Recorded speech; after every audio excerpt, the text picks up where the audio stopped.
Michigan Wolverines are national champions. They did it. They did it. They did it. They did it. They did it. I'm still jumping up and down. I am still way too overly emotional, like a kid in a candy store right now. This is far and away. And look, I'm off the cuff right now. It's 12:30 in the morning as of the time I'm recording this. It is as emotional as I have ever been following a sporting event, and I'm sure that I'll embarrass myself again and continue to tear up here as we talk about this team and this amazing season, just the greatest season. I mean, you put up with a lot of pain as a sports fan for a year like this and moments like this, and I'm so unbelievably proud of this program that has bounced back from a lot. That it always seems like when Michigan basketball has a down year or loses a great coach, people are ready to bury him. And the fact is, they had their rough patch. This program is going nowhere. And this is an everything school, and they have proven it with this unbelievable season. They won 2 games in the Final Four. First one being a quintessential, probably from a performance standpoint, the shining moment, ironically, of Michigan's season. A game that some people, not me, but some people were calling the pseudo-national championship. Michigan just completely and utterly obliterates Arizona in a game that they dominated in every single facet. Arizona, just for Ryan Russillo talked about this, and I want to just recap this because it's a very fair point. Arizona was one of the top 5 teams on KenPom ever. They lost 2 games this year. I want to say it was back-to-back games. After that, they won every game before, and they won every game after, and they came into a coin flip game against Michigan and were down by 27 in the second half. It is the game, and look, there's a lot of these, but I would say when people think of this Michigan basketball team, that's the game that they're going to think of, is a team that had it all, that had the ability to take good clubs. Michigan played a tough schedule. They played Purdue. They played Illinois. They played Michigan State. They played Arizona. They played Tennessee in the Elite Eight. They went to some difficult road environments, and they completely shit-pumped everyone, and that's the one that's going to stand out. Then you have the much uglier game in the second game in the national championship against Connecticut. Whale of a game, and Michigan had arguably their worst offensive performance of the year, and Dusty was open about it, saying, man, if you would have told me we would have shot like this, I don't know if we would have won. But Michigan did what they have found a way to do all year, which is grind. They played tremendous, tremendous defense. And I think that's the big story, one of the big stories to take away from this thing, which is the fact that both UConn and Arizona were teams that believed that they had the ability to go mano-a-mano with Michigan's size, and they couldn't do it. Did Marr or Johnson have the best offensive game in the national championship? No, but these guys were so good defensively. I mean, how many shots did Michigan block in this game and in the Arizona game? Just wearing down their opponents. And they got into a rock fight, and Michigan was able to win one. They haven't had a whole lot of those this year, and that's why it was nerve-wracking. Michigan was playing UConn's game, and I haven't read any of Hurley's post-game reactions yet, but I'm willing to venture he probably felt like, man, that was, in a lot of ways, that was our game. But it goes to show what this team was really from the jump this season, which is a team that had a little bit of everything, a team that could win in so many different ways, and in an ugly game, playing UConn's game, a team with a championship pedigree. I mean, Danny Hurley, hadn't lost in the Final Four ever until tonight.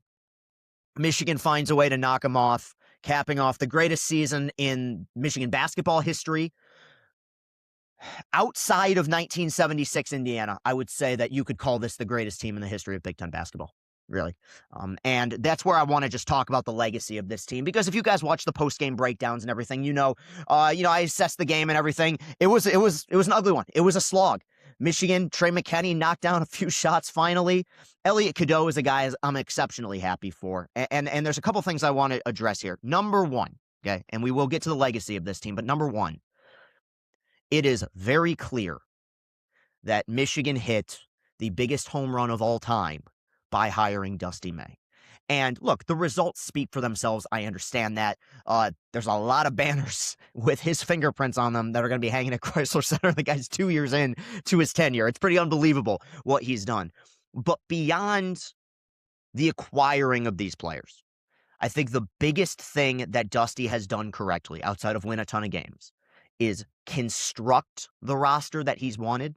But even beyond that, the evaluations that he's had of these players has been glorious. And I think Cadeau, I'm so happy he won Most Outstanding Player, because I think Cadeau is a prime example of that, because there were question marks. There were a lot of people that felt like Michigan got worse at the point guard position when Trey Donaldson went to Miami and Cadeau came in from UNC. Cadeau, I'm not going to say he was run out of UNC necessarily, but there were a lot of fans that were pretty happy when he left. And he had moments where he would, come undone. But man, when it mattered, he made big shot after big shot, and he was the best player in this Final Four by far. He was unbelievable, and it's those things, because we talk about talent and bringing in talent, and we talk about how great Beeline was at developing talent. He was. And we bring up the fact that Juwan had a lot of talent, but it's what you get from that talent. It's the assessment you make of these guys, finding things that maybe other coaches aren't going to be willing to find. And they did that with Cadeau, and they did that with Mara. Yes, this was the most talented team in college basketball all season. Undeniable. At the same time, Mara wasn't putting up 20 a game at UCLA. Guy was playing 12 minutes. Johnson was a good at Illinois, right? But he became a beast here. He wasn't making threes like he was at Michigan.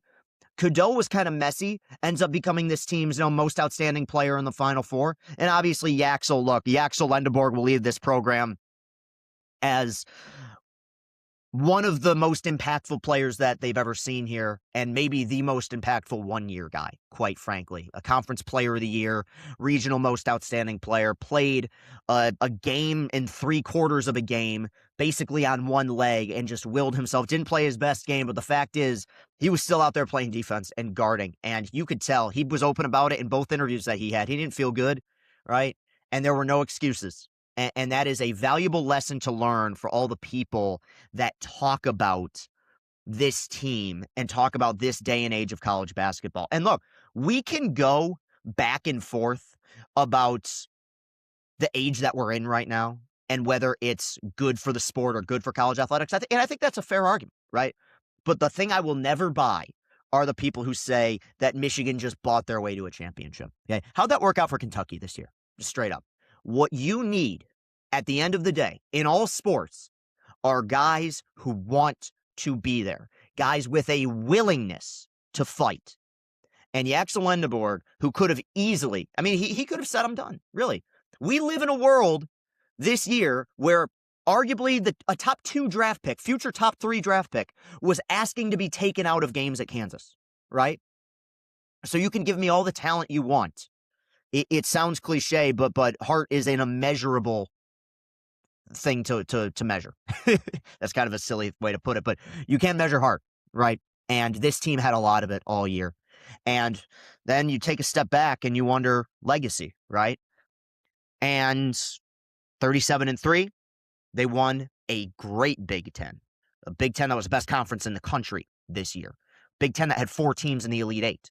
That had 2 other teams in the Sweet 16, right? That had 2 teams in the Final Four. Okay?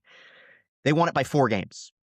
They lost 3 games all season, all to quality opponents, right? Duke was the number 1 overall seed in the tournament. Wisconsin was a team that could get really hot, 5 seed in the NCAA tournament. Purdue, who won their conference and made it to won their conference tournament, sorry, and made it to the Elite Eight, right? I know that when talking about this team's legacy, I may be accused of a little bit of homerism because of the group that I root for, but I want to compare them to the football team real quick.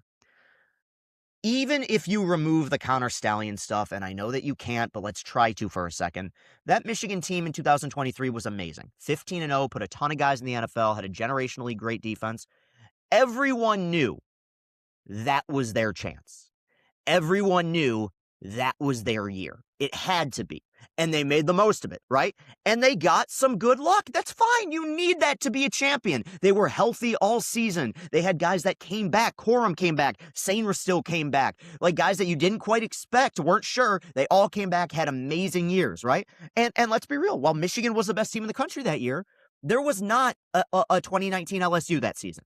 There was not one of those Bama teams that was just all-time great. And who cares? National championships are national championships. So I'm acknowledging that I can spot this stuff, that I'm not just being a homer when talking about my teams that win championships.